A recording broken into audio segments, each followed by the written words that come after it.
Audio lecture of G2, Intro A, B, and C of Regional Geography. Another lecture PowerPoint associated with the College Board materials for the geography component of this course. G2 section. Okay, so think about regions. Share what you think your region is. It can be different things. Your region can be the neighborhood that you live in, or the city that you live in, or the state that you live in, or the part of the country that you live in, like the southeastern United States.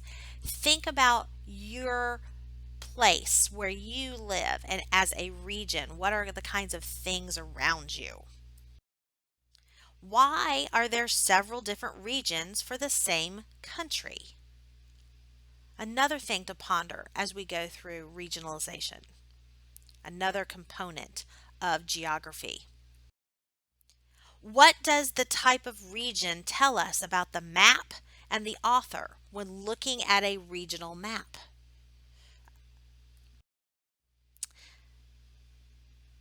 Workbook page 19 through 21, the G2 intro, is the area we're going to focus on now. We will complete this before moving on to the rest of the lecture. What is a region? A region is an area with definable characteristics, but not necessarily always fixed boundaries. Why would geographers create regions on maps in the first place? Geographers ultimately use regions to attempt to understand the complex world. It's a different way of thinking about how the world is organized.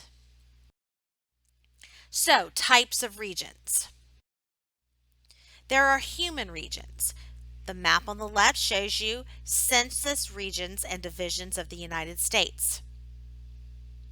The one on the right shows you similar things in a European area of Europe, Western Europe, the Dutch area and the French area of the Netherlands. There's part of it that's primarily Dutch speaking and another part that's primarily French speaking, but it's all part of Belgium or the Netherlands. Again, a colleague of mine already had a very good map to use from Knox County in Tennessee, and this shows you voting precincts. So I borrowed hers. Shows you different regions based on voting precincts. What are some of the benefits and the limitations of human regions, however? We need to think about both benefits and limitations when looking at maps that focus on human regions. Physical regions. Now let's talk a little bit about physical regions. Here is a map that shows you different physical regions.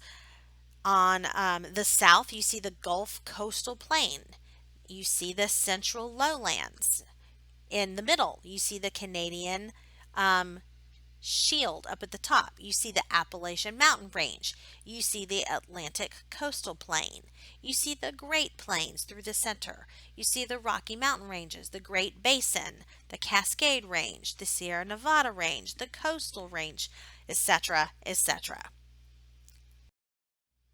Here's another one that shows you elevation in different parts of northern Africa and southern Spain.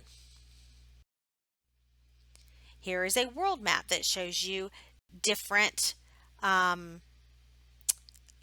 groups that speak different languages all throughout the world, each represented in different colors. What are some benefits and limitations to physical regions? Another thing to ponder. Now, exploring human and physical regions will be done in the workbook for G2A on pages 23 through 26 before completing the rest of the lecture. Regions on a more local scale now. There are types of regions, okay? So let's talk about some regional analysis here. First of all, we have formal or uniform regions. Examples would be states like Virginia, or the English speaking world, or the breadbasket of the United States. A functional or nodal region examples are the circulation of an area of a newspaper or bus service areas. And then the perceptual or vernacular regions, an example would be like the American South or the Pacific Northwest. Vernacular, that just means the common, usually the common language of a people living in a region. In this case, it's referring to accents and dialect, if you will. Now we're going to complete the Exploring Perceptual, Functional, and Formal Regions section of the workbook. Pages 27 through 30 is G2, B, and C. Food for thought. Do this on a sheet of paper and scan and turn it into Canvas. Look at Canvas for the due date. Examine the starter claim and then follow the directions below. Regional boundaries separate places that are completely different from each other. Think about that starter claim. Then, A, explain how examples from the sources you saw in your workbook can be used to support that claim. Then look at the other side of the issue. Explain how examples from the sources can be used to challenge that claim. After completing that, use your thinking from A and B and write a 1 to 3 sentence thesis that supports, refutes, or revises the claim. Again, we will work on this later on, and you can look at Canvas for the due date. Just food for thought for now.